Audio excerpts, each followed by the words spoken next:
As they mocked her, she pleaded. Harley slid into the seat and spat, "You are not welcome here." For 20 minutes, Maria had waited with her sons, forced to stand by as a crowd with phones watched her public humiliation. The wealthy couple had no idea that a man sitting quietly in the corner had just sealed their fate.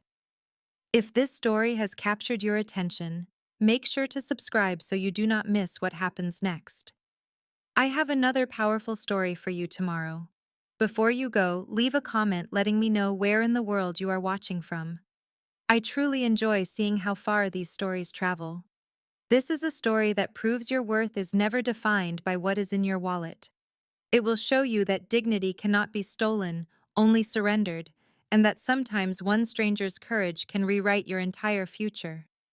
Now, let us return to the scene. "Pardon me," Maria said. "We were just about to take that table." The woman pivoted slowly, her expensive sunglasses still on her face in the dimly lit cafe. Her lip twisted in contempt as her gaze traveled over Maria. "Were you really?" Harley Waters moved to physically obstruct Maria's way, completely blocking the now empty booth.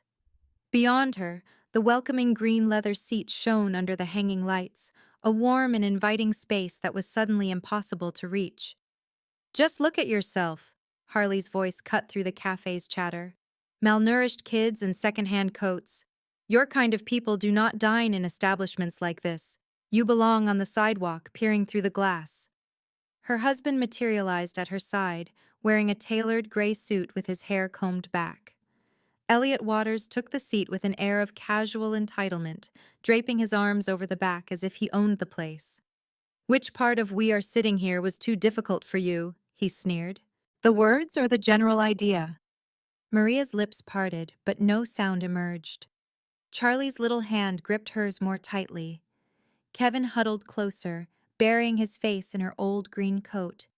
"Ma'am, Maria attempted to speak again. "We only wanted to—" "Wanted what?" Harley's laugh was as sharp and brittle as breaking glass. She addressed the entire cafe, her voice booming. "Everyone, you have to see this. This woman and her children," she gestured toward them with exaggerated disgust, "actually believed they deserved a nice table." The cafe fell completely still. Every conversation died. Utensils hovered in midair. A teenager by the window raised her phone, the camera already active. Harley leaned in, her sunglasses mirroring Maria's shocked expression. "There is a charity kitchen a few blocks from here. That is the place for people who dress the way you do." "Please," Maria begged in a whisper. "We saved up for this." "Saved what? Government assistance?" Elliot chuckled from the booth, the light glinting off his luxury watch. "This place is for actual customers, people who can pay." Harley snatched the small, reserved sign from the table. It was printed on fine paper with beautiful lettering. She let it drop to the ground as if it were trash. "Security!" she called out without turning her head. "We have a person here who needs to be removed." A waiter in an apron approached them, looking hesitant. "Ma'am, I don't think—" "Do you see this?" Harley interrupted, jabbing a finger at Maria. "There are no standards anymore. They just let vagrants wander in from outside." She probably saw the expensive cars out front and thought she could get a handout. More phones appeared, their lenses all aimed at her family. A woman at an adjacent table whispered to her companion, her face a mask of pity and fascination. Charlie stared at the polished floor, his small frame hunched over in shame. Kevin clutched his mother's coat so hard his knuckles were white, and his eyes started to well up with tears. Maria recognized the feeling instantly. It was the familiar, crushing weight that settled in her chest, the feeling of being invisible until someone decided you were in their way. It was the burden she had carried since her husband Richard passed away, a weight she had truly hoped to leave behind for just one night. "I am sorry." The words escaped her lips, and she hated herself for saying them. "We will just—" "You will just get out," Harley finished for her. "Before this gets any more pathetic." The room seemed to shrink, the walls pressing in. Everyone was staring. Not a single person offered help, Not one person said a word. Maria stepped backward, pulling Charlie and Kevin with her. But in a corner booth, 3 tables away from the waters, a figure made a subtle movement. For the last 5 minutes, Tiago Leal had been sitting without moving, a tiny cup of espresso on the table before him. He had dark hair, olive skin, and wore a black suit with no tie. His white shirt was unbuttoned at the top, showing the faint outline of a tattoo. He had been observing everything since the moment Maria and her children entered the cafe. He saw the previous diners leave. He saw Maria start toward the open table. He saw Harley Waters intercept her. Now, he placed his cup down with quiet purpose. The ceramic made no contact sound with the wood. His dark, unreadable eyes had not blinked for half a minute. At the next table, a man in a black jacket sat up a little straighter. He had been pretending to read a newspaper. Now his hands were flat on the table, poised for action. 2 booths down, another man looked up from his phone. His body language shifted, becoming watchful. By the counter, a third man turned away from the menu. His gaze met Tiago's from across the room. The Waters did not know their comfortable world was about to be destroyed in under 3 minutes. The rest of the cafe did not know the man in the corner was more than just a customer. Maria took another step toward the door, tears stinging her eyes. "Come on," she whispered to Charlie and Kevin. "We are leaving." Harley folded her arms, looking smug. "That is what I thought." Elliot settled deeper into the seat he had stolen, a wide grin on his face. The teenager's phone continued to record the scene. Then, Tiago got to his feet. The motion was fluid and deliberate. He looked like any other man getting up after his coffee, yet his movement changed the atmosphere in the room. He fastened a single button on his suit jacket, a simple action that drew every eye. Then he began to walk. He was not hurried or angry. He simply walked toward the booth where Harley and Elliot Waters were enjoying their victory. His shoes made faint sounds on the concrete. 5 steps. 6. At the other tables, his men also stood, a silent, coordinated, and unnoticed team. Maria stopped, sensing the change in the room. Charlie glanced up, his expression puzzled. Tiago came to a halt right beside the booth. He did not speak loudly. There was no need. Harley's head whipped around to face him. "Can I help you?" "You are in her seat," he said. His voice was level and calm, which made it terrifying. Elliot let out a laugh. "Who do you think you are?" Tiago's gaze shifted to him. He just stared, unblinking. The laughter stopped. "That table," Tiago stated quietly, "belongs to her." He inclined his head slightly in Maria's direction. For the first time, Harley took off her sunglasses, her eyes narrowing with suspicion. "Do you have any idea who we are?" Tiago's expression remained unchanged. "No." He leaned forward just a fraction. "Do you know who I am?" The question filled the space between them. Harley's mouth opened, then snapped shut. Something cold and absolute in his stare kept her from speaking. "I did not think so," Tiago said very softly. He stood up straight and raised one hand.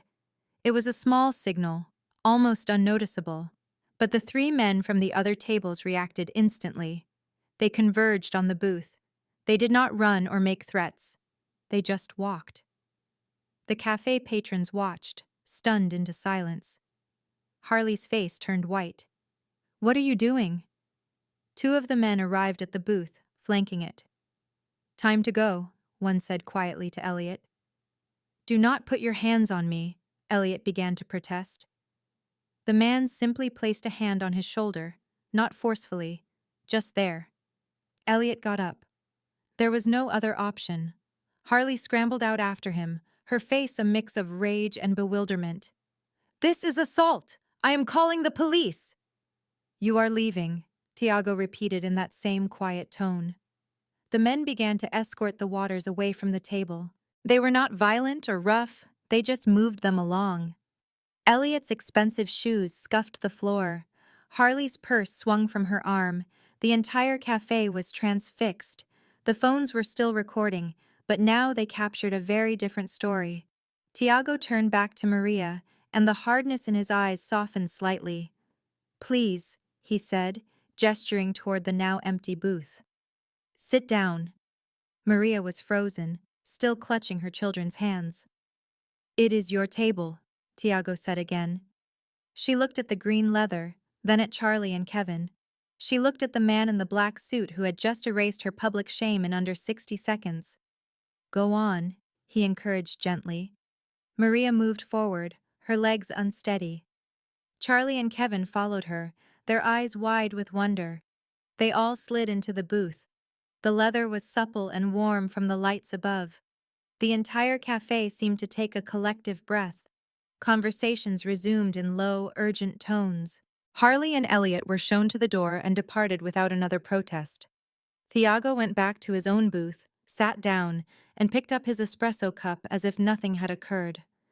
But he kept his gaze on Maria and her boys, a silent guardian ensuring they were undisturbed. Maria's hands shook as she reached for a menu. She did not know it yet, but her life had just been altered forever. The Waters did not know it either, but they had just made an enemy who never forgot. 4 hours before, Maria Martin was in her tiny apartment kitchen, counting the cash on her counter for the third time. $27.43. It had taken her 3 months to save it. She carefully straightened the worn bills with her hand, sorting them into piles of ones, fives, and a single $10 bill that had felt like winning the lottery when she discovered it in a coat pocket the week before. "Mom." Charlie stood in the doorway, his backpack still on. His beige jacket was too light for a February evening and hung open. She had been meaning to fix the broken zipper but never had the extra money. "Are we actually going?" His voice was filled with a hope she could not disappoint. Maria managed a smile that required all her strength. "Yes, my love. Tonight we are going to eat at a special place." Kevin squeezed past his older brother, his eyes shining. "The cafe? The one with all the lights?" For 6 months, Charlie had pressed his face to the glass of that very window every single day after school. He would just watch the people inside laughing over coffee and sandwiches beneath the warm, glowing lights. Lights, observing a world that felt so distant from their own it could have been on a screen. Just one time, he had whispered to her back in November, his breath creating fog on the window. "Can we please go one time?" Maria had made a promise, and Maria always honored her word, even if it meant dinner was just cereal for 3 nights in a row. Even if it meant walking another mile to avoid the bus fare. Even when her hands throbbed from scrubbing office building floors until 2 in the morning, she stared at the cash again. $27 could get them 3 sandwiches, perhaps some drinks. If she was extremely careful, maybe even dessert. It was not a lot of money, but it was their everything. 3 years earlier, Richard had kissed her goodbye on his way to a construction job. "Love you," he had called from the doorway. His work boots were already tied, his hard hat tucked under his arm. "Love you too." They were the final words that ever passed between them. The phone rang at 2:47 in the afternoon. A hospital, an accident, a collapsed scaffold. Richard was gone before she could get to him. The company sent bouquets and offered their sympathies. Then their legal representative called. "Regrettably, the inquiry concludes it was employee error. We cannot assume any liability." Maria had been in a lawyer's office for a free meeting. It was all she could manage, hearing phrases like negligence and the burden of proof and an uphill struggle. "They have financial power that you do not," the lawyer had explained with kindness. "I am truly sorry." The funeral consumed all of their savings. The cemetery plot, the gravestone with his name etched in granite because she could not stand the idea of a temporary plaque. 3 weeks after that, her landlord increased the rent. Maria got a job cleaning buildings on the night shift for cash, and another at a laundromat in the daytime, folding clothes that carried the scent of other people's existences. She perfected the art of smiling through her fatigue, of concealing the shaking in her hands, of replying, "How are you?" with "I am fine, thank you." Even when the word fine was like a concept from another world, Charlie and Kevin matured too quickly. They ceased requesting new apparel. They stopped bringing up birthday celebrations they did not get invited to. They stopped discussing the children at their school who owned phones and tablets and had parents who collected them in cars that did not sputter. Kevin began making his own lunch when he was in the second grade. Charlie figured out how to make eggs when he was 8. They never once complained. In a way, that made everything feel worse. This evening, Maria had studied her reflection in the bathroom mirror before they left. She wore her green coat, the only one that did not have torn pockets. Her jeans were from a second-hand shop, with a careful patch on the knee. She pulled her hair back because she had lacked the time to wash it that morning. She appeared exhausted. She appeared destitute. She appeared to be exactly who she was for a brief moment under that flickering bathroom bulb. Maria had thought about calling it off, inventing a reason, and putting the money toward practical things like winter jackets or the fee for Charlie's school trip. But then Kevin had tapped on the door. "Mom, are you ready?" She had pulled it open to see both of her sons standing in the hall, their hair neatly parted, faces clean, dressed in their finest outfits, which was not saying much, but they had made an effort. Charlie offered her a little flower he had plucked from the courtyard of their building. It was slightly wilted, but presented with such genuine affection that a lump formed in Maria's throat. "You look nice," he said. She accepted the flower. She put it inside her coat pocket. "Thank you, my sweet boy." They strolled the 11 blocks to the cafe, with Kevin's hand held firmly in hers.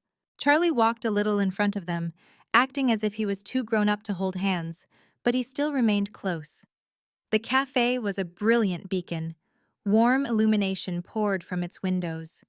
The aroma of coffee and freshly baked bread wafted into the chilly night air.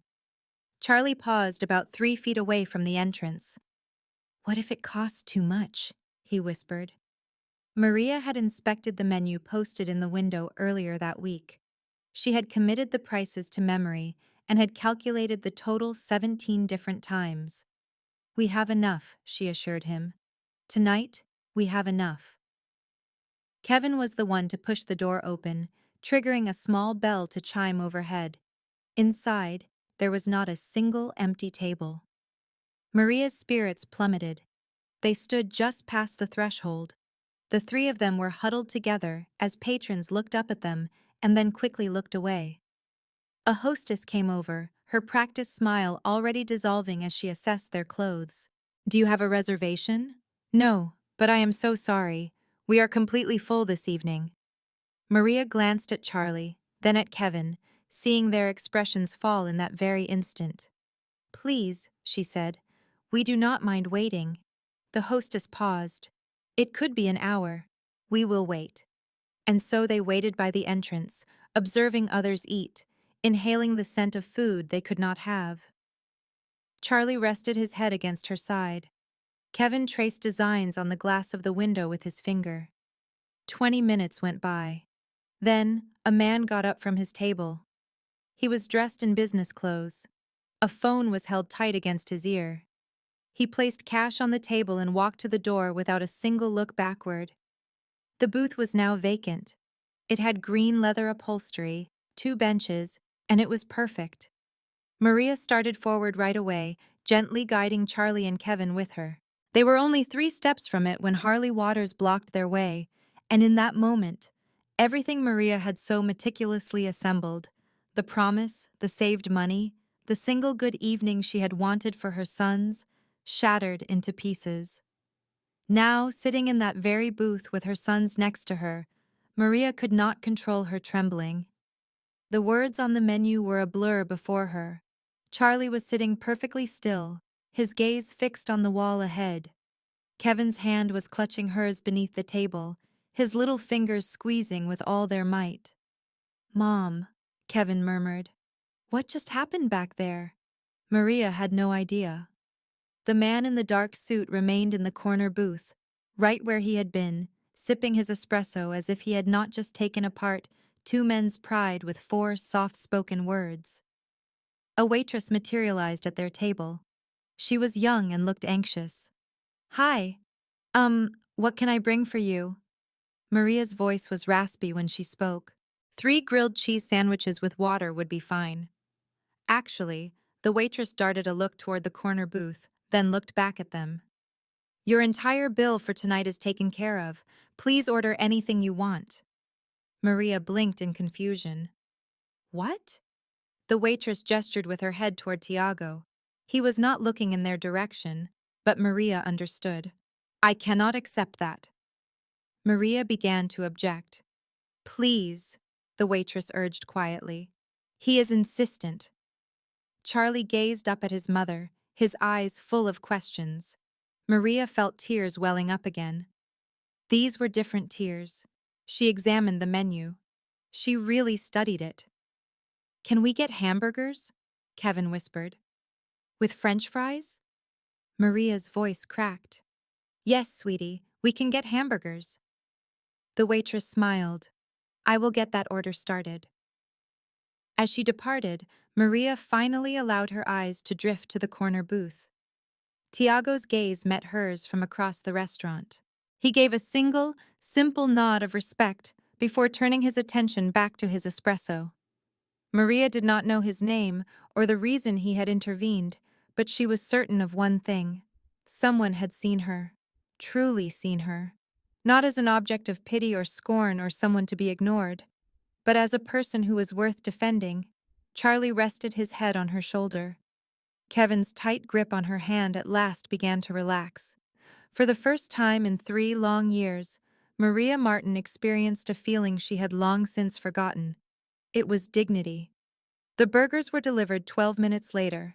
Kevin's eyes grew large. It is gigantic.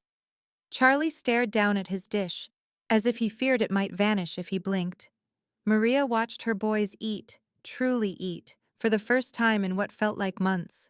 They were not nibbling on leftovers or trying to make one portion last for 2 meals. They were just eating the way that children are supposed to eat.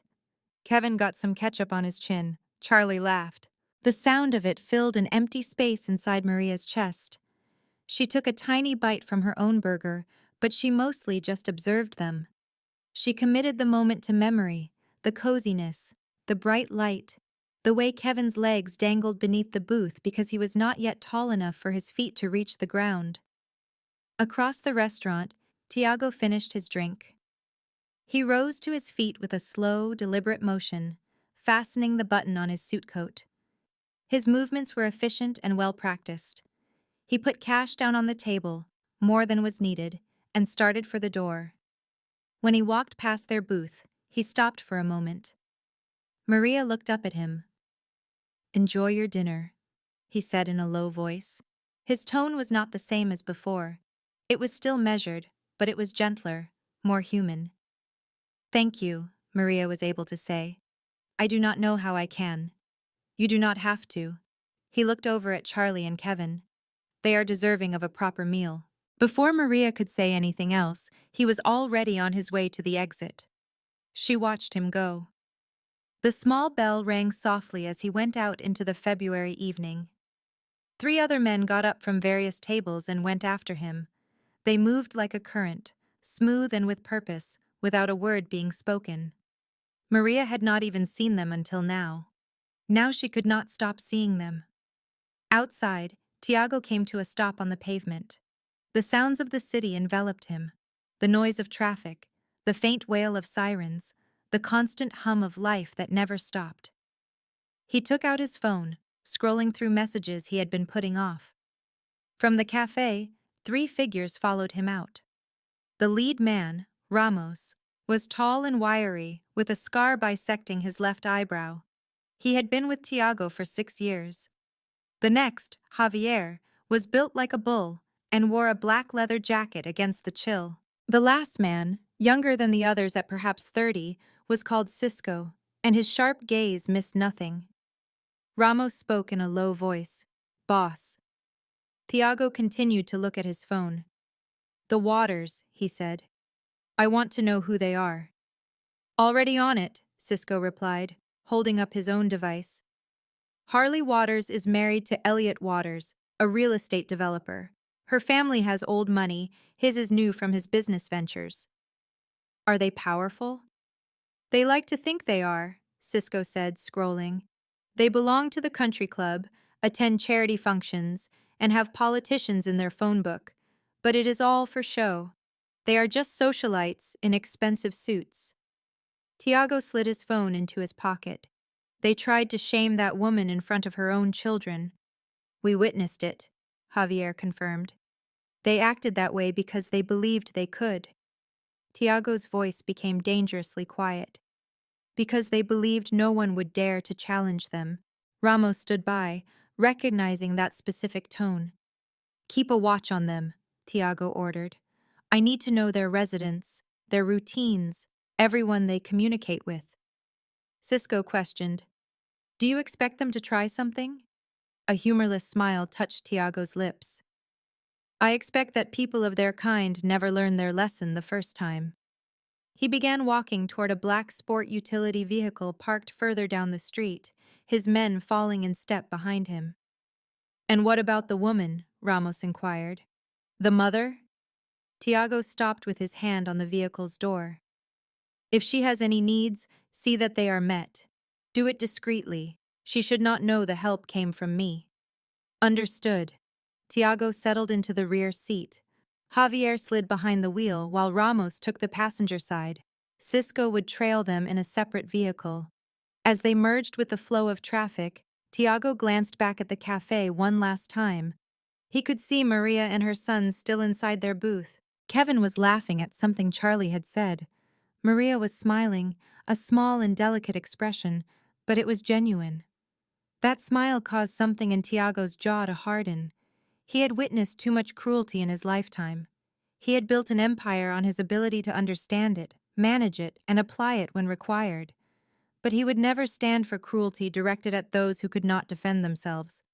20 blocks from there, Harley Waters slammed her car door with enough force to make Elliot jump. Drive, she ordered. Elliot put the Mercedes in gear, his hands trembling slightly on the steering wheel. Harley, perhaps we ought to just what? She snapped at him. Allow some street tough to embarrass us in a public place? Elliot, people were filming. Do you grasp the implications of that? He did not seem like a street tough. I do not care what he was, her voice climbed into a shriek. He laid his hands on us. He ejected us as if we were common refuse. Elliot steered into traffic, his jaw clenched. We likely should not have what? Claimed a vacant table? We are paying patrons, Elliot. We have a right to be in places like that, unlike, she gestured erratically, some charity case with her pathetic little boys. Elliot remained silent. He had discovered long ago that silence was the safer option. Harley took out her phone, her fingers moving frantically over the display, typing and deleting messages. Who are you contacting? Elliot ventured. Individuals who can assist us. A nasty glint appeared in her eyes. That server, did you catch what he said? When that large man approached, the waiter called him by a name. A name? I missed it. Tiago something. It sounded Spanish. It makes no difference. Harley's smile was predatory. Everyone has a vulnerability, Elliot. Everyone can be managed. Elliot's grip on the wheel grew tighter. Harley, the men with him were his security. They were probably just friends helping him out, she said dismissively. Men like that are all posture. If you push them, they collapse.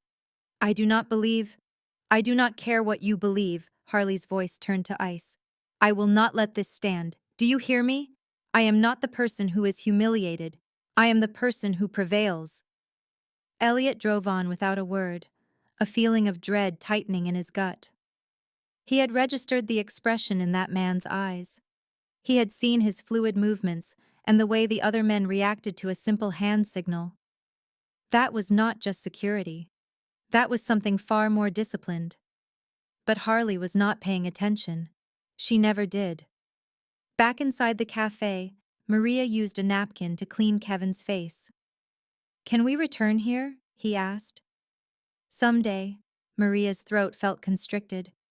Maybe, sweetheart. I enjoyed this place, Charlie added softly. Before You know. I know. The waitress came back holding a small paper bag. Dessert is on the house. Maria began to object, but the young woman simply smiled before turning away. The bag contained 3 chocolate chip cookies. They are still warm, Kevin whispered in awe. Charlie even managed a small grin. Maria felt the sting of tears again. A single evening, one meal, the unexpected decency of a stranger. It should not feel so significant, but it did. They ate their cookies with deliberate slowness, enjoying each piece.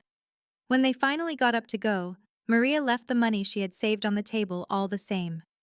It was not for the bill, which was taken care of, but a gesture of thanks for the waitress who had shown them kindness. Outside, the February wind cut right through her thin coat. Charlie and Kevin stayed close to her, their bellies full, feeling happy and warm. "Mom," Kevin began, "who was that man? The one who stood up for us?" Maria glanced toward the cafe. Its lights were still glowing warmly. Inside, people continued to eat and laugh and carry on with their lives. "I do not know, sweetheart." "He was a good person," Kevin concluded. "Yes," Maria said quietly. "He was." What she left unsaid was that she would likely never encounter him again. What she could not know was that Tiago Ley was already ensuring her future protection. And what none of them knew was that the Waters were making phone calls, and in 3 days, the situation would escalate dramatically. They walked back to their apartment through streets that now felt a little less harsh. Maria held her children's hands, allowing herself, just for that night, to think that maybe the world was not entirely a cruel place. A block behind them, a black sport utility vehicle sat idling at the corner. Cisco observed them until they vanished inside their apartment building. He then placed a call. "They made it home safely, boss." "Good," Tiago's voice replied. "Have someone watch the building tonight, just to be safe." "It is already handled." The connection ended. Cisco lit a cigarette and prepared for a long wait. In this town, when Tiago Ley marked someone as important, that person was kept safe, whether they were aware of it or not. That evening, Harley Waters sat in her penthouse apartment, phone glued to her ear, her fingers tapping an impatient rhythm on Italian leather. The city skyline was framed by floor-to-ceiling windows, its lights glittering like a spill of diamonds. Somewhere down in those streets was the man who had disgraced her. She was determined to locate him. "Senator Crawford's office," a cold, professional voice stated. "This is Harley Waters. I must speak with him now." There was a brief silence. "The senator is not available. Can I take a message?" "Inform him that it concerns his campaign donation." "The one I am thinking about withdrawing." Another silence followed, this one more pronounced. "Please hold." Harley smirked. Money was a key that opened any lock. Elliot was seated opposite her, a glass of bourbon in his hand, observing her with the weary acceptance of a man who had given up on arguing. The spot on his face where he had been grabbed still ached. "Mrs. Waters." A new voice, older and more guarded, came on the line. "This is a surprise." "Senator, I require information about a person, a man by the name of Tiago, with what I believe is a Spanish last name, who operates in this city. He has bodyguards with him." A long silence stretched over the connection. "Mrs. Waters." His tone had shifted completely. It was now wary, almost afraid. "I cannot assist you with this." "I beg your pardon?" "If you are referring to the man I suspect you are, then you must let this go. At once." Harley's hand clenched the phone. "I am cashing in a favor." "No favor is worth this," the senator's voice became a whisper. "Listen to me very closely.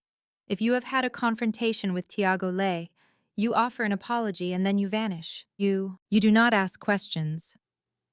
You do not seek revenge. You do not even say his name where others can hear. Who in the world is he? He is someone you do not defy. Someone I do not defy." The sound of papers being shuffled came through the line. "I apologize, Mrs. Waters. I have to take another call." The line went dead. Harley stared at her phone, her rage building like steam in a sealed pipe. Elliot took a deep swallow of his drink. Maybe we should heed his advice. Be quiet. She scrolled through her phone's address book, found a different number for a private investigator she had hired in the past to intimidate a business rival. The phone rang 2 times. This is Raymond. I need information on an individual, Tiago Ley. The silence on the other end was instant and total. Raymond, I do not accept cases that involve him. The words were rushed. I do not care what your budget is. Hire someone else. Wait. Click. Harley hurled her phone onto the expensive couch. Unbelievable. Harley, perhaps this is a warning. A warning of what, Elliot? That we are supposed to tolerate being shamed? That we should allow some gangster? We do not know that he is a gangster. He had a crew with him. Did you observe their coordination? That is an organized operation, Elliot, and organized operations have rivals. She retrieved her phone, navigating deeper into her contacts. She went past the respectable entries, beyond the politicians, lawyers, and socialites. She went down to the numbers that were saved without names, the contacts passed down from her father. From a time before the family's wealth was legitimate, when the Waters fortune was established through backroom deals, veiled threats, and laundering money. Her father had warned her before he passed away. Never contact these men unless you have no other choice. Harley was far beyond having a choice. She had been shamed. And for someone like Harley Waters, shame was a far deeper injury than any physical blow could be. The following morning, a man named Griffin sat inside a diner in the city's industrial sector. He was 43, his knuckles were covered in scar tissue, and his eyes held the weary look of a man who had witnessed too much and felt too little. He did jobs involving wet work for anyone with the money to pay. No allegiance, no morality, only results. His phone vibrated. A restricted number. He took the call. Yes, I got this number from a shared acquaintance. I have a problem that needs to be handled. Griffin swirled the coffee in his cup. I am not taking work from referrals these days. How did you find this number? My father was Henry Waters. Griffin stopped. He knew that name. An old-timer. Vicious when he had to be. He had been dead for 5 years now. You must be the daughter. I am. And I am prepared to offer 3 times your standard fee. 4. His name is Tiago Ley. The spoon in Griffin's fingers froze. Say that one more time. Tiago Ley. I want him taken out. No. Griffin placed the spoon down with deliberate care. Absolutely not. I have not even explained what I want you to do. It makes no difference. Griffin's tone became completely flat. You are asking about Tiago Ley. The answer will always be no. Harley's daughter's voice grew louder. I am offering $500,000. You could offer me $10 million, and my answer would still be no. Griffin leaned back against the booth. Ma'am, I am not sure what your father told you about how this world operates, but there are lines you do not cross. The first rule is that some people are untouchable. Who is he, you ask? If your father had any wisdom, he would have warned you to stay away from a man like that. Griffin rubbed his tired face. Tiago Leal owns the shadows of this city. I am not talking about petty crime. He controls the real foundation, the ports, the shipping lanes, the networks that offer protection. He has judges on his payroll and politicians in his debt. He also has rivals. All his rivals are gone. Griffin's tone turned to ice. Every last one. Do you want to know why? It is because Tiago avoids theatrics. He gives no warnings. He offers no deals. If you become his problem, you simply vanish. The silence from Harley's end of the line was heavy. You need to find another way, Griffin insisted. Even better, whatever insult he gave you, erase it from your memory. He shamed me. Then you are lucky. Griffin rose, placing cash on the table. Goodbye, Mrs. Waters. Do not use this number again. He ended the call and promptly removed the battery from his device. If she was foolish enough to challenge Tiago Leal, he wanted to be completely disconnected when the consequences arrived. Later that afternoon, Harley was in her bedroom, her phone lying silent in her hand. Every person she called had turned her down. Absolutely all of them. Senator Crawford, the investigator Raymond, the fixer Griffin. Even her family's longtime lawyer had called her back just to tell her to stop. "Let this go," he urged. "Nothing that happened is worth your life."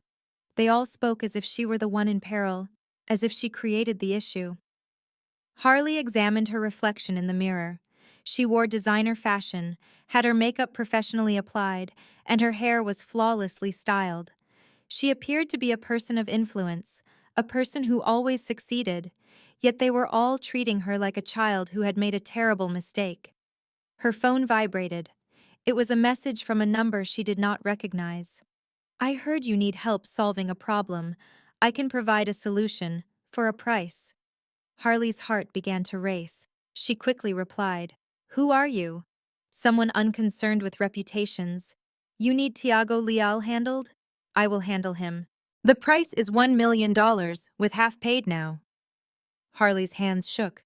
A powerful instinct told her this was wrong. Every legitimate professional had said no, yet this stranger, this anonymous contact, was making an offer. Her mind went back to the cafe. She remembered the shame, the phone cameras recording, the dismissive way that man had looked at her as if she were insignificant. Her fingers flew across the keyboard. "How can I trust you are real?" "You cannot. But you have no other choices. Either send the funds or do not. It is up to you." Harley stared at the screen for 5 long minutes. Elliot was likely in his study, drinking. The grand apartment was quiet, filled only with the faint noise of the city below. She made her decision. "I will transfer the first payment in the morning. How soon can you act?" "In 3 days. I need an address and a photograph." Harley located the picture. A bystander at the cafe had put it on the internet.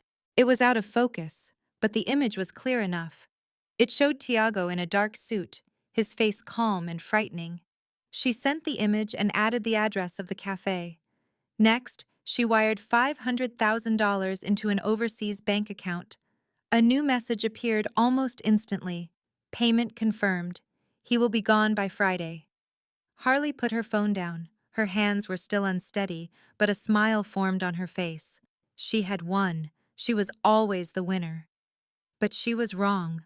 The individual she was texting was not a professional killer. He was an informant, one of Tiago's own men. Across the city in a secure location, Ramos was already presenting the entire message history to Tiago. Tiago reviewed it carefully twice. He then turned to Ramos. "I want you to learn everything about the Waters family. I want every bank account, every piece of property, every secret they have ever tried to hide. It is already in motion, boss." "Excellent." Tiago's voice was low and almost gentle. "They have chosen to make this a personal matter." He gazed at the photograph Harley had sent, his own face looking back at him from a phone. "In 3 days," he said softly, "the Waters family will discover the meaning of true power." Ramos gave a slight nod and departed. Tiago remained alone in the quiet room. He had offered them an opportunity to retreat. Instead, they had declared war. He would oblige them.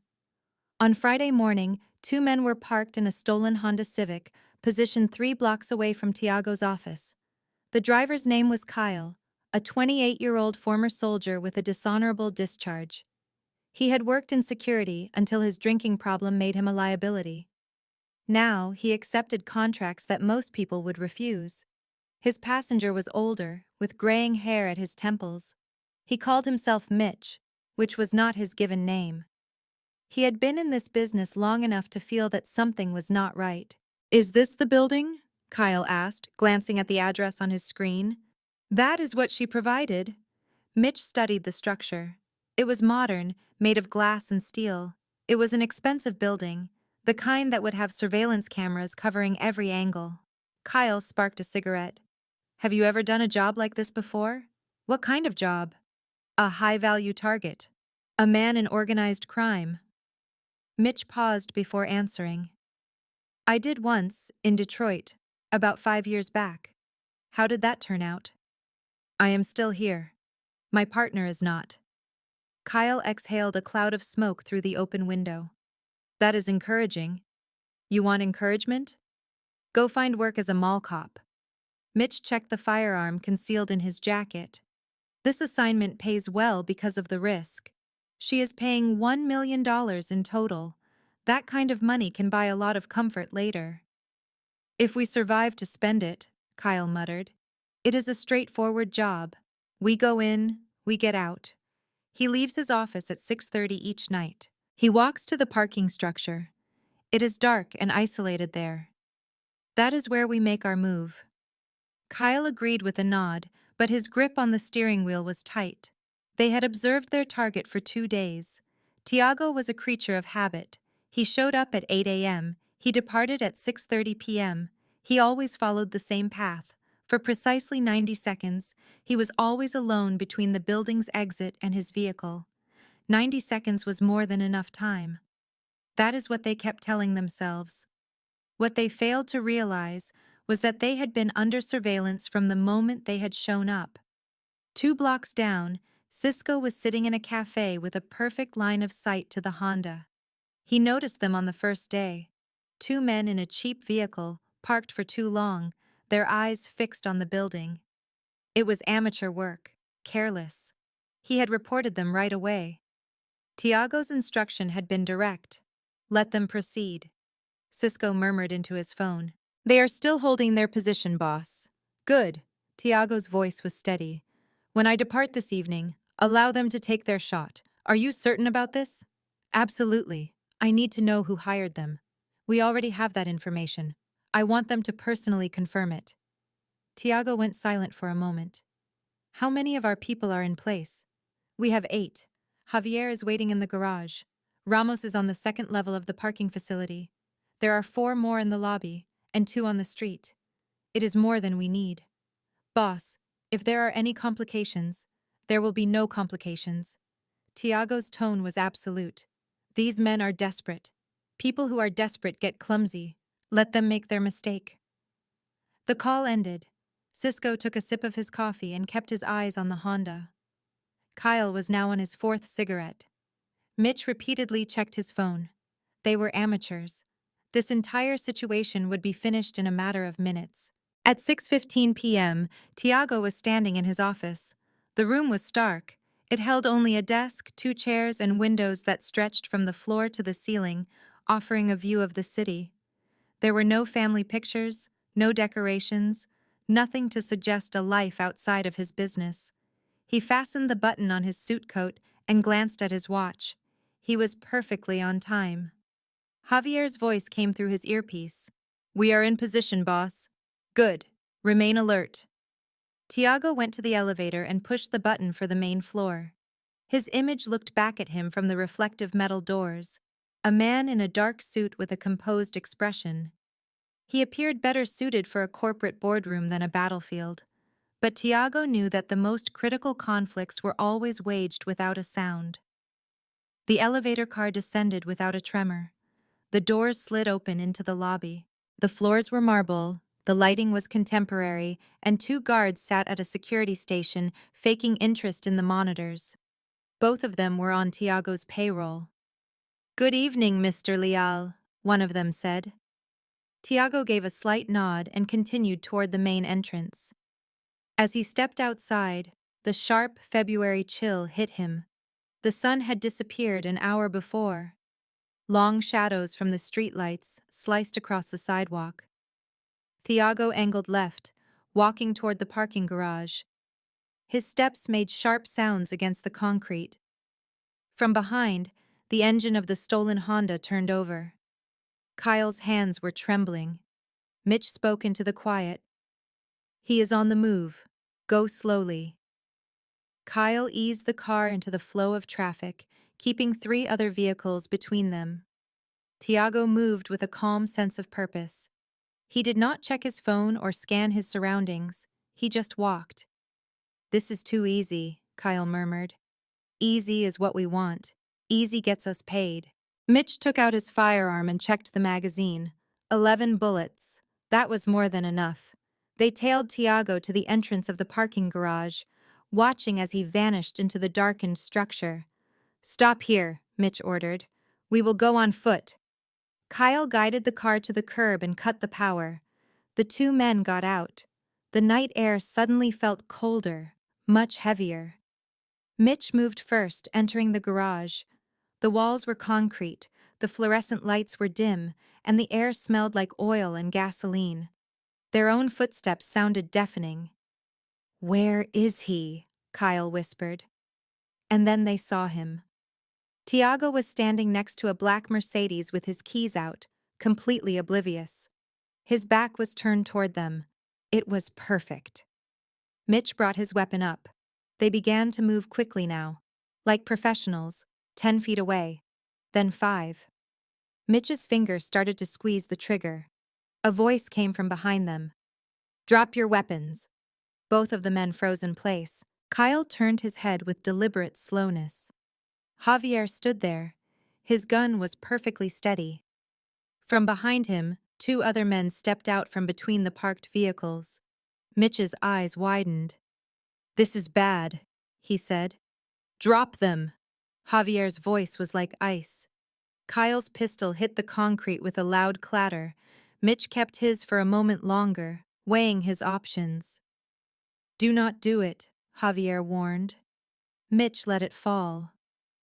By the Mercedes, Tiago finally turned around.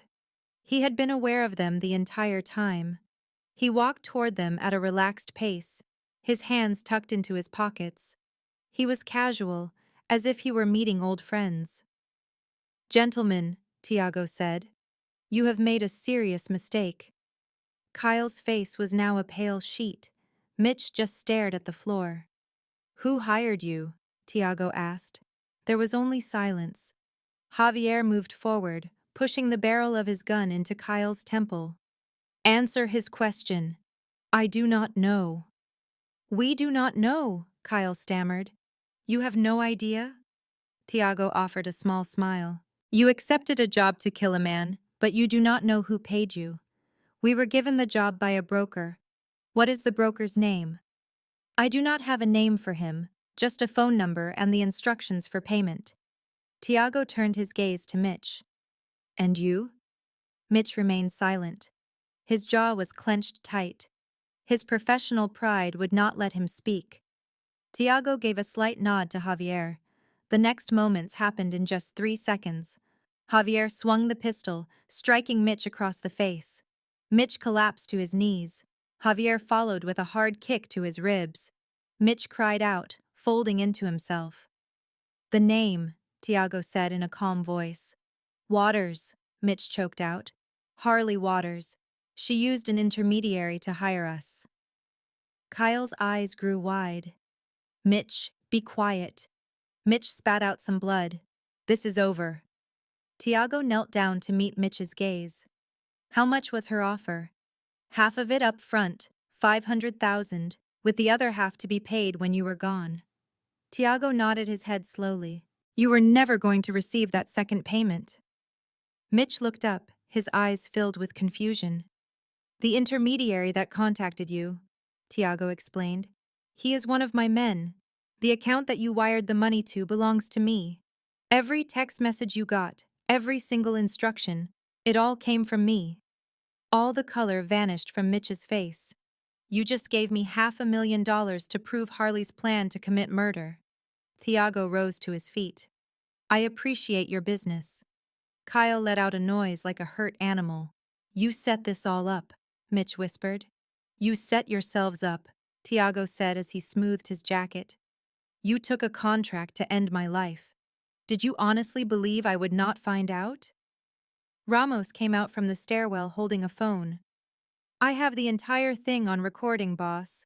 A full confession." "Wonderful." Tiago looked down at the two men. "You now have a choice. You can work for me to clean up this situation and provide testimony when the time comes. Or you can refuse." "And what happens if we refuse?" Kyle asked. Tiago gave no reply. He did not have to. The silence was the answer. Mitch shut his eyes. We will work for you. A smart choice. Tiago turned to Javier. Take them to the safe house. Get their complete statements. I need every last detail about their communications with Waters. Every single text, every phone call, all the payment records. Yes, boss. While Javier pulled the two men up, Tiago went back to his Mercedes. Cisco stepped out of the shadows. What is the plan for the Waters? Tiago pulled his car door open. Tomorrow evening we will pay them a visit at their home. Do you need us to handle it? No. Tiago slid behind the wheel. I need them to understand precisely what they did, and precisely what will happen to them if they do not get out of this city in the next 3 days. He started the car. Fear, Tiago said softly, lasts longer than violence. Cisco nodded. The Mercedes drove out of the garage and blended into the Friday night traffic. Left behind, Kyle and Mitch were being put into a van with no markings. The trap had been executed perfectly, and Harley Waters had just given Tiago all the leverage he needed to ruin her. On Saturday night, the Waters estate was situated on 3 acres within the city's most wealthy neighborhood. It had iron gates, perfectly trimmed hedges, and security cameras on every corner. It was the type of home that broadcast its owner's wealth before a visitor even reached the front door. Inside, Harley walked back and forth across the marble floor of the foyer, a phone held tightly to her ear. He ought to be dead by now, she hissed. It has been 12 hours since the phone line went dead. She had tried calling the intermediary all day long. Each attempt went directly to an inactive number. $500,000 was just gone. There was no confirmation, no body, no mention on the news, just nothing. Elliot was in the living room, looking into his 3rd glass of scotch. Maybe we ought to call the authorities and tell them what exactly, Harley shot back. That we paid someone to commit a murder and they just stole our money. We could just remain silent. We will remain silent. She tossed her phone down on the sofa. They cheated us. They were professional scammers who likely identified us as easy targets. Elliot hoped that was the truth. He wanted it to be just about the money. But a feeling of wrongness lingered. He remembered how everyone had cautioned her, how people had declined to get involved. He recalled the shift in the senator's tone the moment she spoke Tiago's name. Harley, he said softly, I believe we should get out of town for a little while. What are you talking about? Just until this situation settles down. A trip, maybe Europe, or the Caribbean. Harley looked at him as if he had just proposed a complete surrender. We are not going to run. I am not suggesting we run. I am suggesting a strategic withdrawal from what, exactly? A scammer who took our cash? A common thug who had a lucky day at a cafe? She folded her arms across her chest. We did not do anything wrong, Elliot. Not a thing. Before he could say anything more, every single light in the house went out. They were plunged into total darkness. Harley let out a gasp. What was that? The breaker must have tripped, Elliot said as he got up. His voice had a slight tremor. I will go check it. The front door opened. It was not forced. It was not broken. It just opened as if someone possessed a key. Elliot's heart began to pound inside his chest. Who is in here? Footsteps sounded across the marble floor. They were calm, steady, and there were several sets. Then the lights came back on.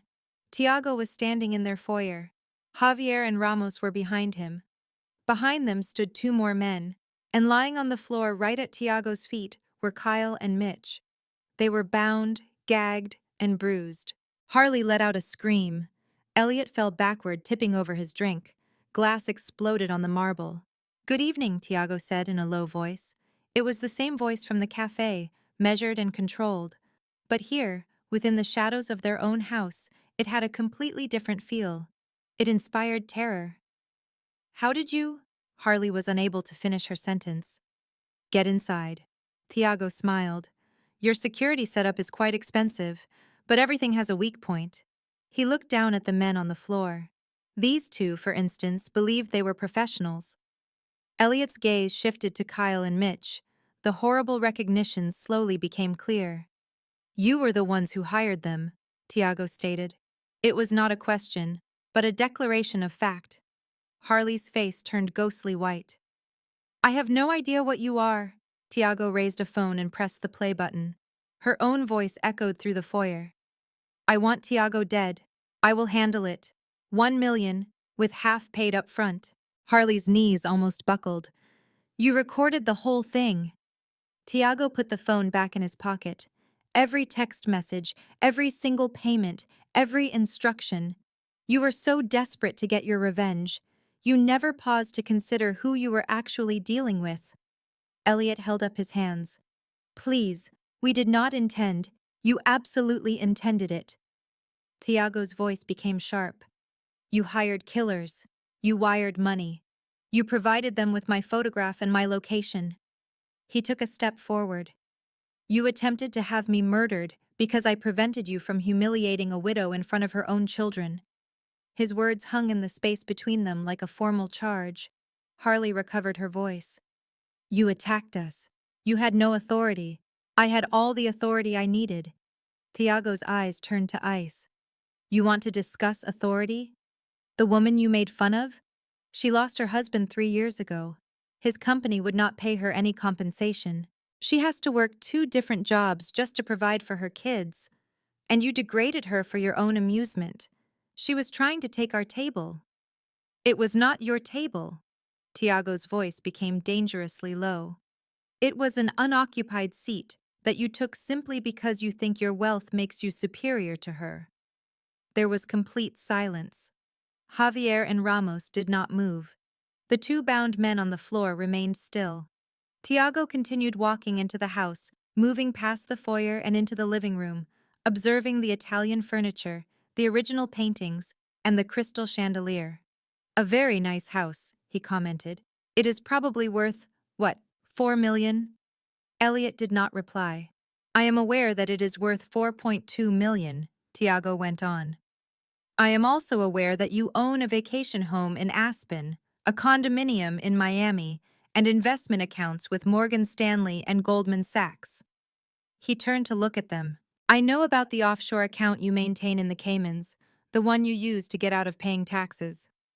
The Shell Corporation registered in Delaware. Harley's breathing became very shallow.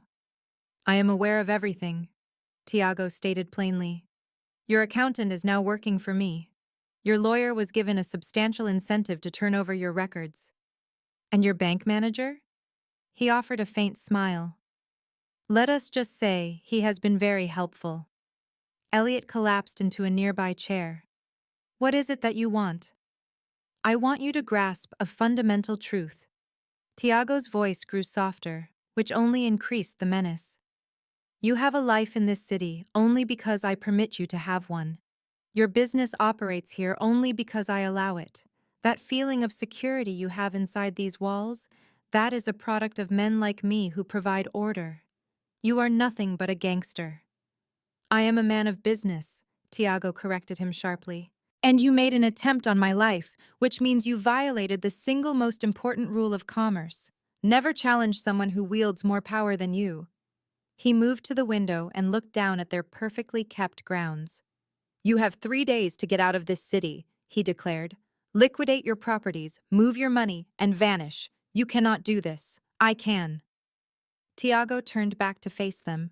Because if you are not gone in 72 hours, I will hand over every document I possess on your tax fraud directly to the federal government.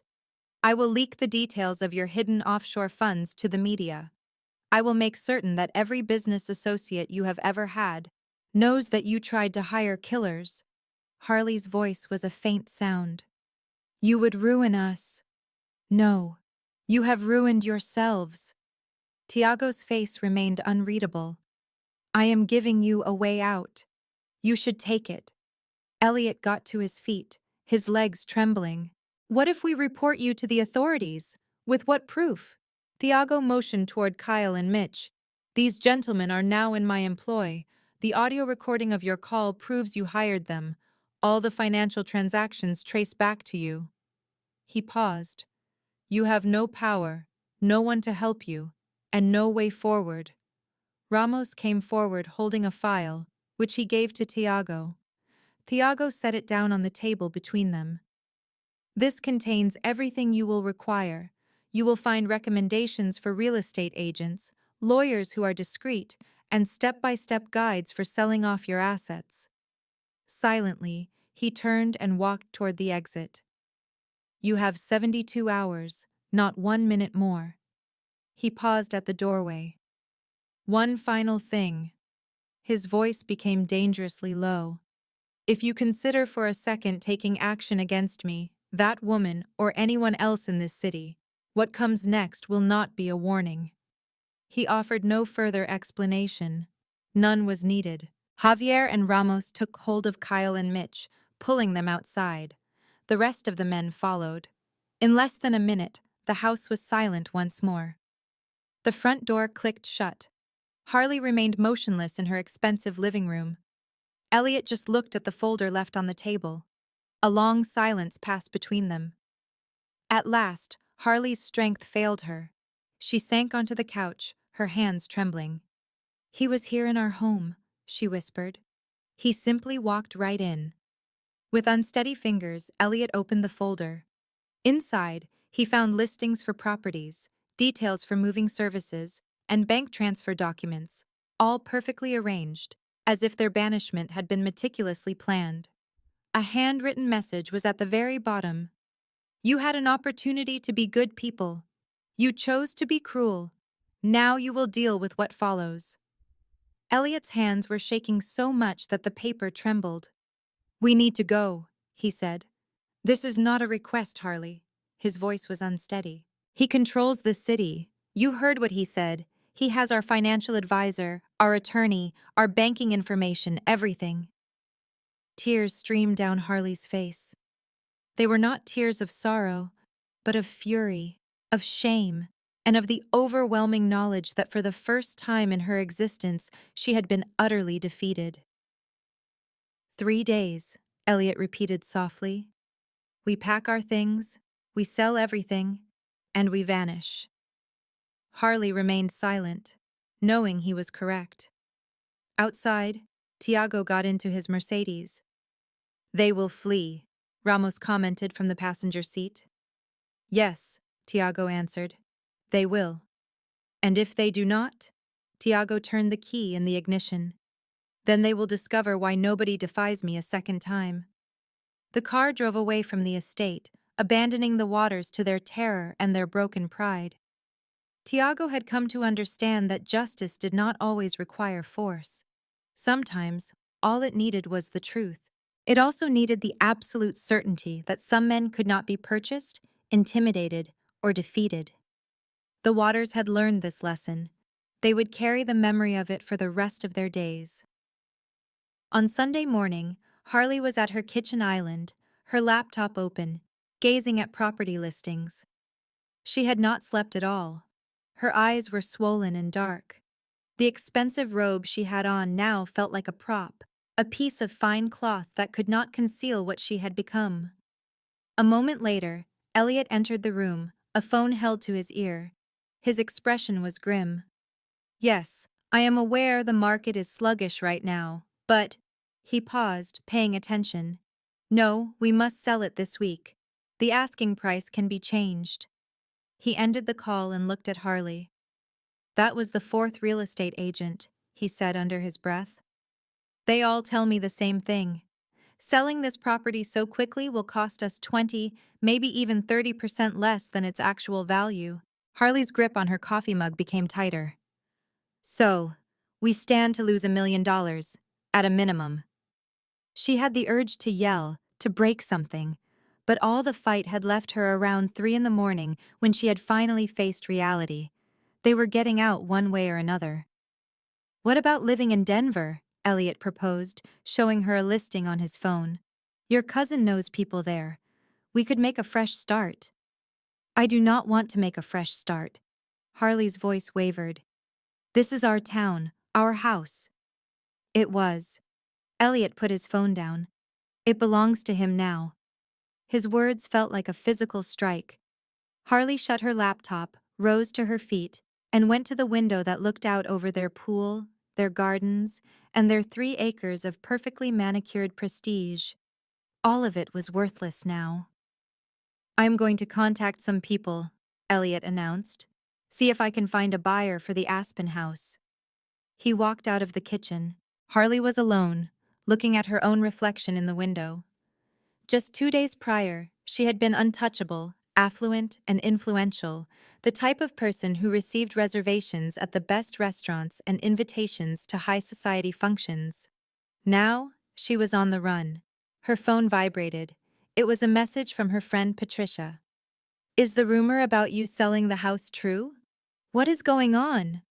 News was already getting around. Then another message. This one came from the manager of the country club. "Mrs. Waters, we must talk about your membership payments.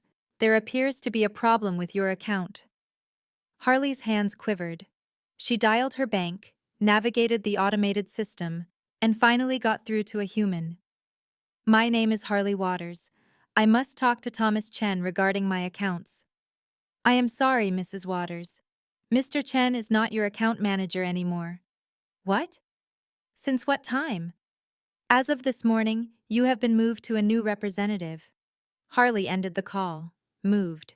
That was Tiago's doing. He was getting rid of the people she knew, the ones who could have offered her assistance. She then called her lawyer. "Rothstein and Associates. This is Harley Waters. I have to speak with David this instant." There was a brief silence. "Mr. Rothstein is not available. Please tell him this is an emergency." "Mrs. Waters." The secretary's tone turned icy. "Mr. Rothstein has instructed that you find legal help from another firm. He cannot just do that. He can." And he did. Goodbye. The connection was lost. Harley stared at her phone. One after another. Her entire network was vanishing. It was not a coincidence. It was because Tiago had contacted them first. On Monday afternoon, a moving vehicle arrived in the Waters' driveway. Harley observed from the window as 2 workers started to carry out boxes, furniture she had taken months to choose, art she had purchased at benefit auctions. The tangible evidence of the life she had created, all of it heading to a storage unit, or even worse, being sold for pennies on the dollar because they were in a desperate situation. Elliot came to her side. "The Miami condominium was sold for less than we wanted, but it is gone." "How much less?" 18%. Harley shut her eyes. "There is an offer on the Aspen house," Elliot went on. "But they need 90 days to finalize the purchase. We need that cash right away. So we apply for a temporary loan. No financial institution will approve us for one." Elliot's voice was devoid of emotion. "I already asked.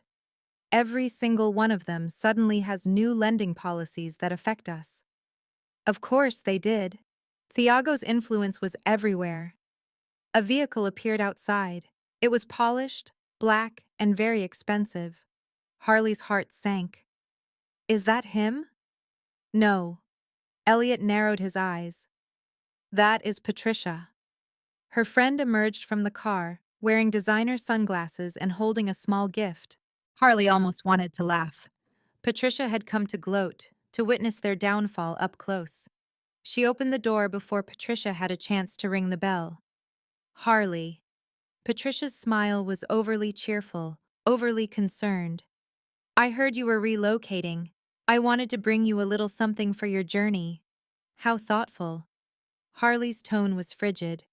Patricia entered, surveying the mostly empty living room. The cartons, the disarray. "It all happened so fast," she remarked. "A family matter. Elliot's mother needs us to be nearer to her." "In Denver?" How did she know their destination was Denver?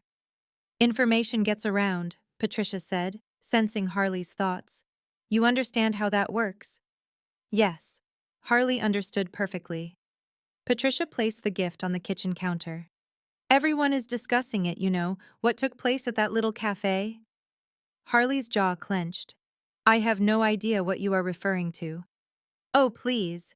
The clip is all over the internet." Patricia took out her phone. "Look, it has 40,000 views already." She showed her the screen. And there it was. Harley standing in Maria's way. Elliot with a smug look, her own voice sharp and ugly. People like you do not belong in places like this. Then Tiago rising, his men escorting them from their seats. The entire embarrassing scene was recorded in perfect clarity. The word is you provoked the wrong man, Patricia commented, her eyes shining. That the gentleman in the suit is well connected. Dangerous. He is a nobody, Harley managed to say. Is that right? Because the story going around is that he controls half of this city. Patricia moved in closer, and that you made an attempt on his life. Harley's face drained of all color. That is absurd. Is it? Patricia's smile became a sharp grin. Because you are selling off all your assets and fleeing to Denver. That does not sound like it is about nothing. Elliot stood in the doorway. Patricia, I believe it is time for you to go. Patricia stood up straight, fiddling with her sunglasses. Of course, I just came to wish you farewell. She stopped at the exit. Oh, and Harley, the club is canceling your membership. The board's decision was unanimous. She was gone before Harley could say a word. The door shut gently. Harley stood there, completely still. The country club, her entire social world, her good name, all of it was destroyed. We have to get back to packing, Elliot said softly. Harley went to her room without a word. Inside her bedroom, the suite with the view she once cherished, she began to take clothes out of her closet. Expensive dresses, shoes that cost more than what some people pay for housing, purses she had waited months for. It all felt hollow now. She had dedicated years to constructing this life, this persona, this identity that she believed was so important. Everything they had built was gone in 72 hours. Her phone vibrated with a message from an unknown number. It read, 48 hours remaining. Harley launched the phone across the room, where it hit the wall and broke into pieces. She collapsed onto the bed among piles of designer clothes and ruined ambitions. For the first time since she was a girl, Harley Waters began to weep. It was not a quiet cry that could be concealed behind sunglasses.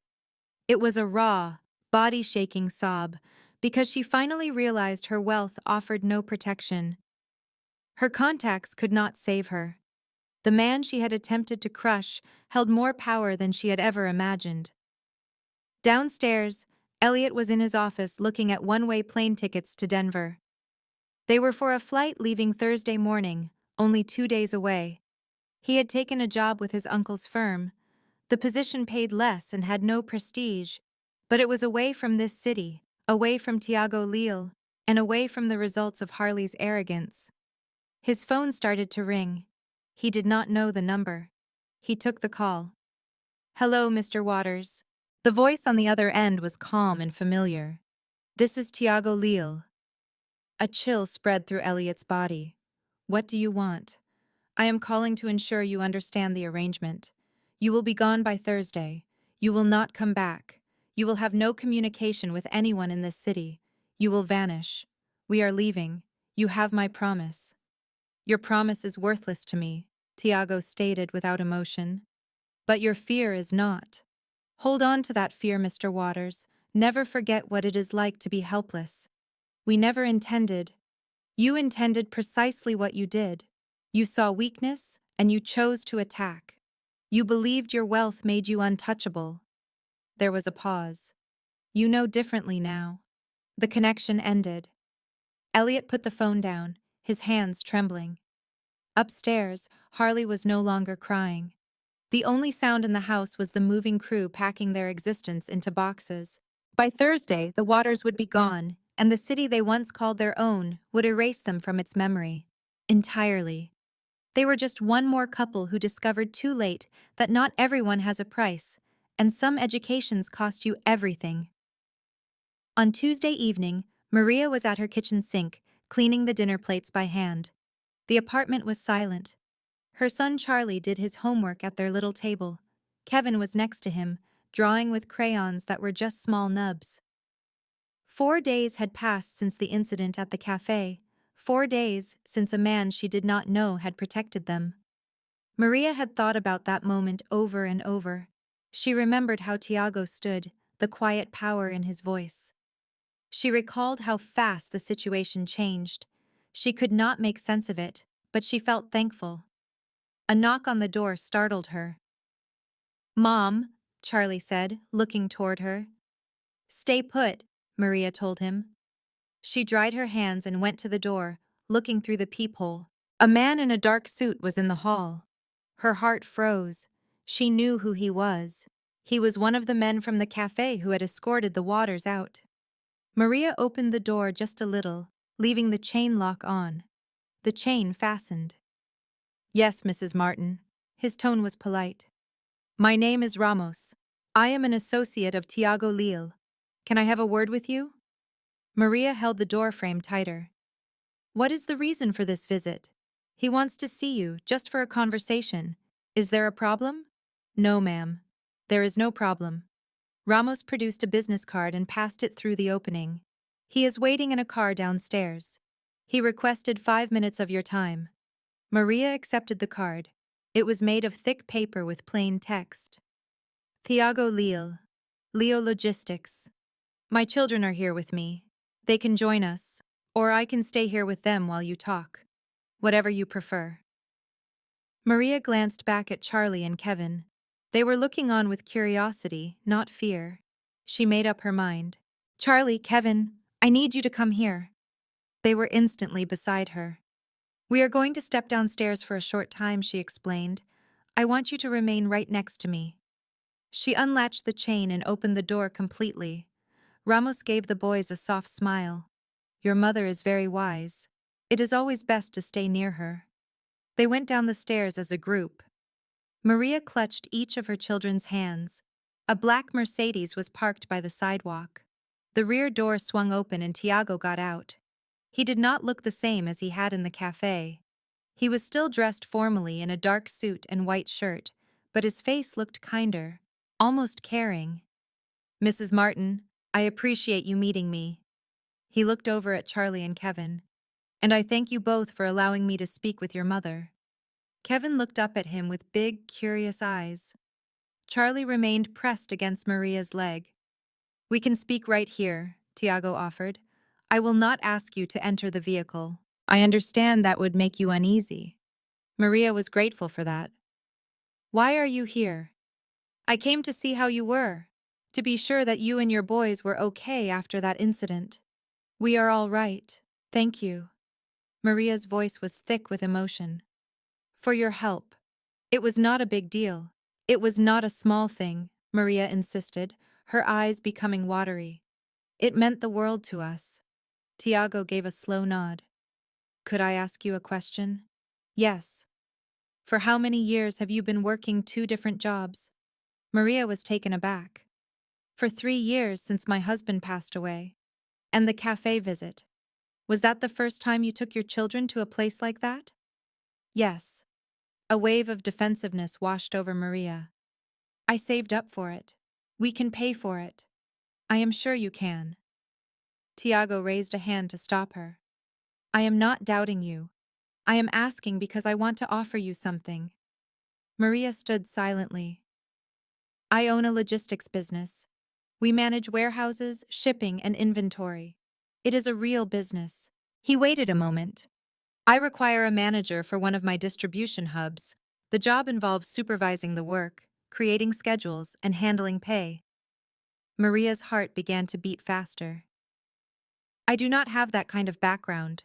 You have managed your household on an impossible budget for 3 years. You have made sure your children have food, clothing, and an education while holding down 2 jobs. That requires more skill than most business school graduates possess. I do not see why you would choose me. Because you have earned an opportunity." Tiago's tone was direct and sincere. "And also because I will not allow people to be mistreated in my city. The way those people treated you was unacceptable. This is how I am fixing that." Maria shook her head. "I cannot take a handout. This is not a handout. It is a position with a salary, benefits, and responsibilities." He gave her another card. "The job pays $60,000 a year and includes health coverage. We also have a scholarship program for the children of our workers. Charlie and Kevin would be eligible. Maria looked at the card in disbelief. 60,000. That was more money than she made from her 2 jobs put together. What is the trick? She asked softly. There is no trick. You will work hard. You will be on time. You will get the work done. Tiago looked directly at her. I do not require your allegiance. I only require your skill and your integrity. I have no knowledge of logistics. You will be taught. I have staff who can teach you. He paused for a second. But I will need your decision quickly. The job begins the following week. Maria glanced at her sons. Charlie watched her with great focus. Kevin had taken a small step toward Tiago, his interest stronger than his shyness. May I have some time to consider it? She asked. Certainly. You have until tomorrow. Call the number on the card then. Tiago moved back to his car. Regardless of your choice, Mrs. Martin, there is one thing you should know. What is that? The people who embarrassed you are gone. They departed the city yesterday. They will never trouble you again. Maria's eyes grew large. How did that happen? Because I handled it, he said, his voice resolute. Nobody harms a family in my city. Nobody. He entered the Mercedes again. Ramos gave Maria a nod. Be well, ma'am. The car drove off. Maria remained on the pavement with 2 business cards in her hand, her sons at her side. Mom, Charlie asked. Was he talking about a job? Yes, honey. A very good one. Maria studied the cards one more time, thinking of the salary and what it could mean. I believe so, she said in a low voice. I really think it might be. They went back to their apartment. Later that evening, after Charlie and Kevin were asleep, Maria sat at the kitchen table. She stared at the jar of coins she had collected for months. $27, enough for just one meal. She glanced at the business cards on the table. One was a meal, the other was a chance at a future. Maria lifted her phone, her fingers hovering over the number. Her whole body trembled. This felt insane, accepting a job from a complete stranger. A man who held a kind of power she could not possibly comprehend. But caution had never brought her anything good. She was cautious with the construction firm, and they left her with nothing. She was cautious with her landlord, and he still increased her rent. Being cautious was just a slow way to work herself into an early grave for pennies. It was time for a risk. Maria pressed the call button. The phone rang just 2 times. Hello? The voice was Tiago's. Mr. Lay, this is Maria Martin. Mrs. Martin, I am very happy you decided to call. I want the position, she blurted out. I will be the hardest worker you have. I can learn anything. I swear I will not disappoint you. I am sure you will not. She could almost see the smile through the phone. Please come to my office on Thursday morning at 9. You can bring your children if that helps. Thank you. Maria's voice cracked with emotion. Thank you, more than you know. You are most welcome. Good night, Mrs. Martin. The call ended. Maria put her phone down and finally allowed the tears to come. But these were not tears of pain. They were tears of hope. On Thursday morning, Maria found herself standing before a sleek, modern glass building, holding the hands of Charlie and Kevin. The sign overhead said, Le Logistics Distribution Center 3. This is the place, she murmured. Charlie tilted his head back to look at her. Are you scared? I am terrified. You will be great at it, Mom, he said with the pure certainty that only a child can have. Maria gave his hand a reassuring squeeze and walked through the building's glass doors. The reception area was immaculate and businesslike. A young woman at the front desk glanced up with a warm smile. You must be Mrs. Martin. Mr. La told us to expect you. She rose from her chair. My name is Sophia. I can give you the tour. And these must be your sons, Charlie and Kevin? Sophia beamed at them. We have a break room with some games and plenty of books. They can stay there while we walk around. 20 minutes later, Maria was standing in the middle of a vast warehouse. Endless rows of shelves reached up to the high ceilings. Forklifts navigated the aisles below. Employees wearing safety vests were scanning inventory with tablets. You will be in charge of 43 employees, Sophia said. You will manage their schedules, oversee shipments, and handle their payroll. It may seem like a lot, but you will have plenty of support. A man approached them, probably in his late 50s, with kind eyes. Mrs. Martin, my name is Raymond. I am the day shift supervisor. I will be personally training you for the first month. Thank you, Maria replied. I truly appreciate your patience. I have no experience with anything like this. I did not either when I first began, Raymond said with a grin. Mr. Lay has a gift for seeing the potential in people that they cannot see in themselves. You are going to do just fine. For the next 2 hours, Maria got familiar with the computer software, looked over the shipping maps, and was introduced to the team leaders. Every person was professional and treated her with respect. Nobody judged her based on her clothes or made any assumptions. To them, she was simply the new manager. Around noon, Tiago made an appearance. He moved through the warehouse, as if he owned the very air, calling out to workers by their first names. When he got to Maria, he gave a slight nod. How are you finding your first day? It is overwhelming, Maria confessed. But it is good. Raymond is our very best trainer. You should listen to him. Tiago paused for a moment. Are your children doing all right? Yes, Sophia has been absolutely wonderful with them. Good. He turned as if to walk away, but then he stopped. Mrs. Martin, there is one last thing. There is an apartment building about 2 blocks away from here. It is employee housing with 3 bedrooms. If it interests you, the rent is heavily subsidized. Maria felt her throat tighten. Mr. Lay, you have given me so much already. It is a standard part of our benefits package. Go take a look at it. There is no obligation. He was gone before she could even think of a response. That afternoon, Sophia drove Maria and the boys to see the apartment. It was stunning. Sunlight streamed through spotless windows into a full kitchen. The bedrooms were large enough for real beds, not just mattresses tossed on the floor. There was even a small balcony that looked out over a park. This unit normally rents for $1,500 a month, Sophia explained. But for employees, the rate is $600, and that includes all utilities. Maria quickly did the numbers in her head. With the salary she was offered, she could afford that without any problem. Is it possible for me to apply? She asked. It is already taken care of. You can start moving in this weekend.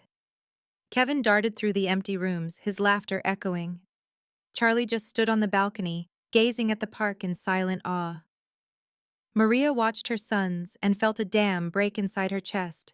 It was joy, pure and simple joy. 2 weeks after that day, Maria was at her new kitchen table, looking over shipment schedules on her company laptop. Charlie and Kevin were sound asleep in their own separate rooms.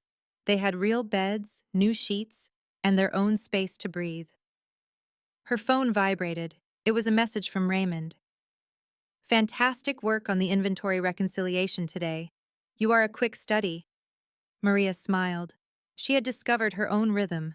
The job was demanding, but she could handle it. Her team looked up to her. She had even designed a new scheduling method that made everything more efficient.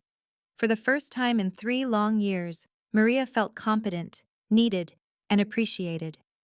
A knock on her door pulled her from her thoughts. When she opened it, she saw Ramos holding a small envelope. Good evening, Mrs. Martin. Mr. Lee wanted me to bring this to you. Maria accepted the envelope. What is this about? It is the scholarship approval for Charlie and Kevin.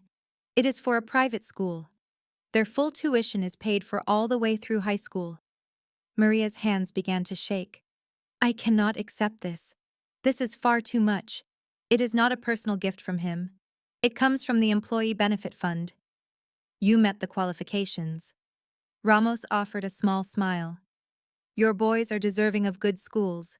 Now they will get to attend them. He was gone before Maria could form a sentence. She tore open the envelope. Inside were 2 acceptance letters for a very respected private academy. They would start the following semester. Maria collapsed into a chair and began to cry. But this time, a smile shone through her tears. That Saturday, Maria brought Charlie and Kevin back to the cafe, the very one where her entire life had turned around. She entered with her shoulders back and her chin up. Her sons walked beside her. There was no fear, and there was no shame. The hostess knew her instantly. "Welcome back to our cafe. A table for three? Yes, that would be lovely."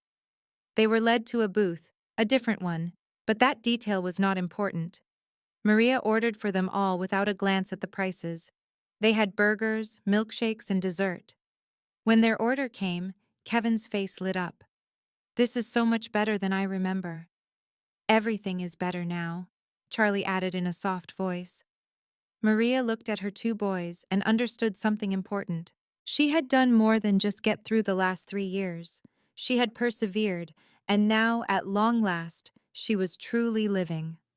From a corner booth across the cafe, a familiar man was watching. Tiago glanced up from his espresso, his eyes met Maria's, and he gave a single, slow nod.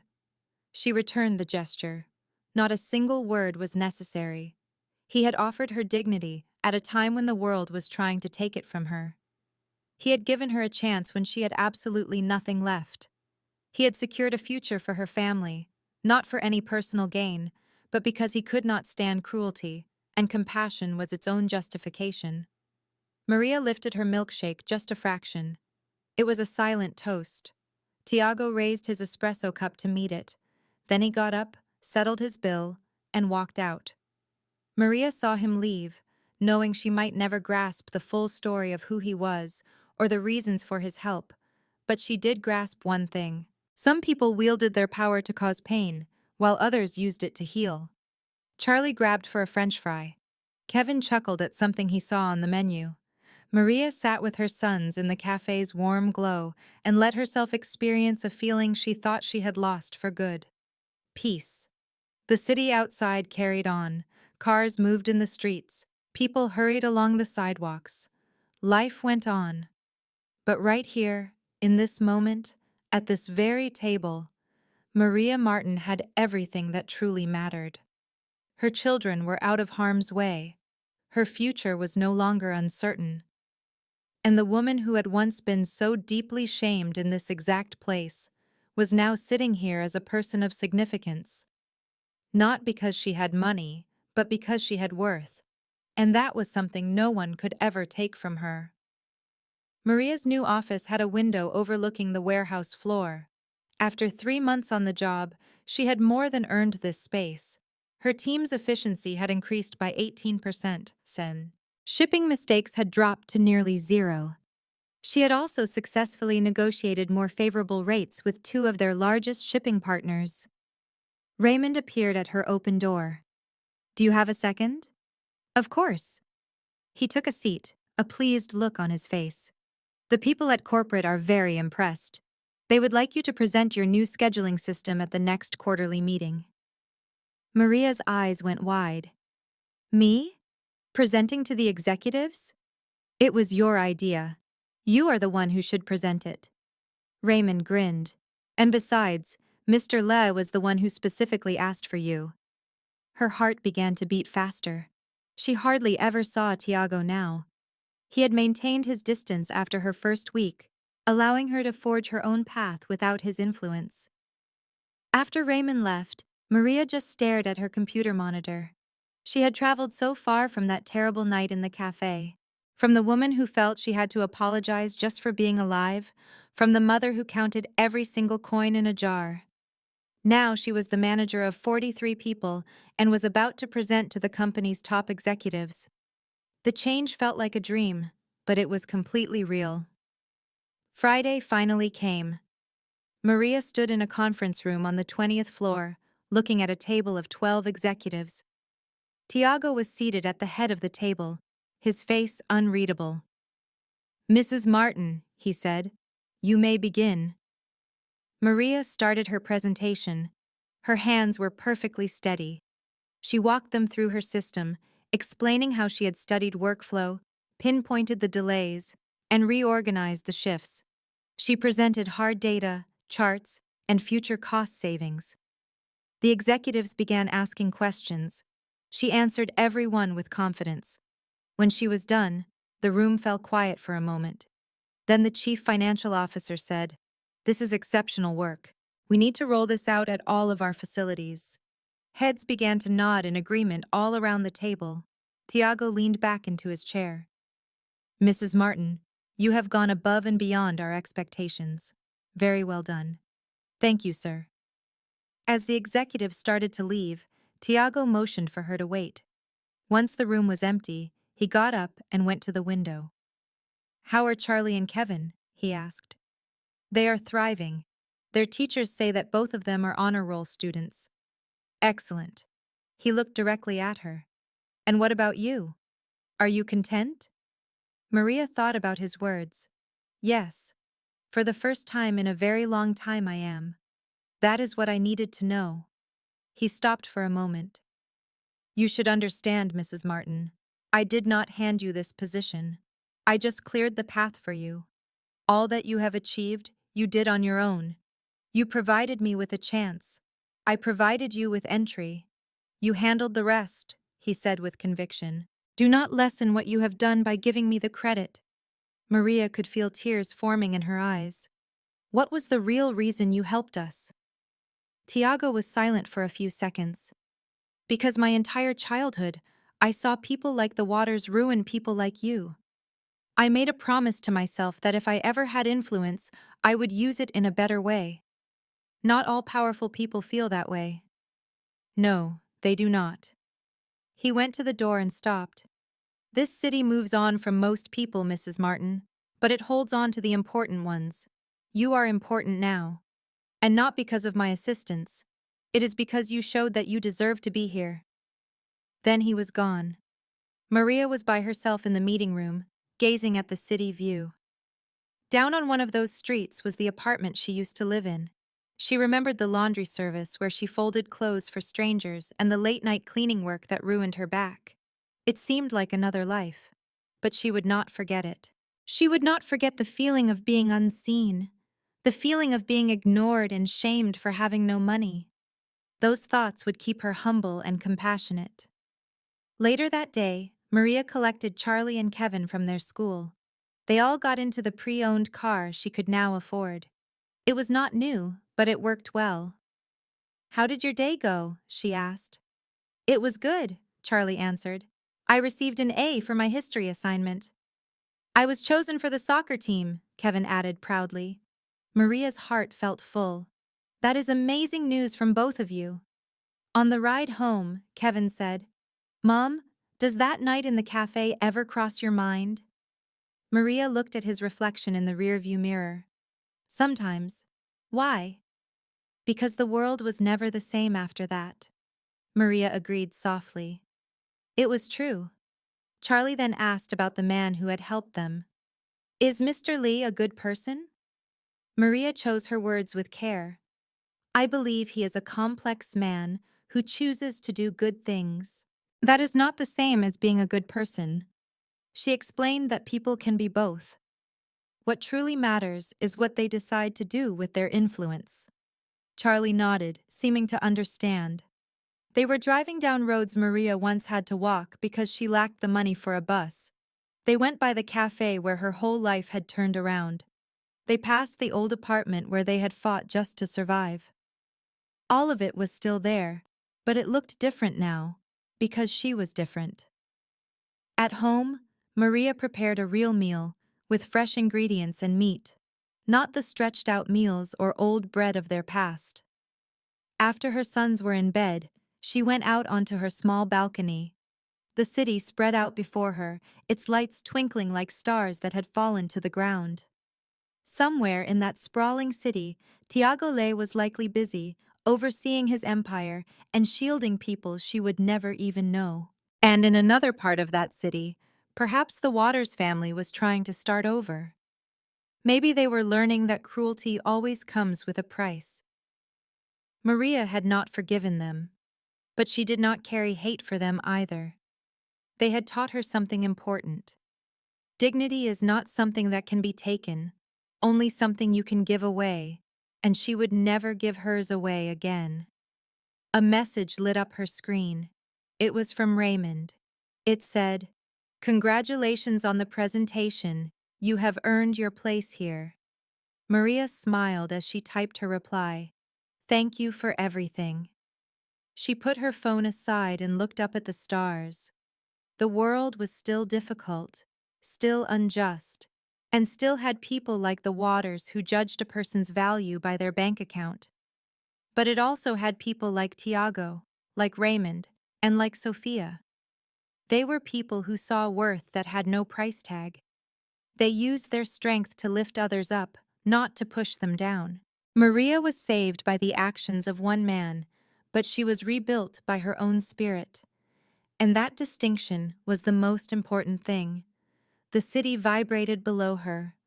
Maria closed her eyes, breathing in the night air.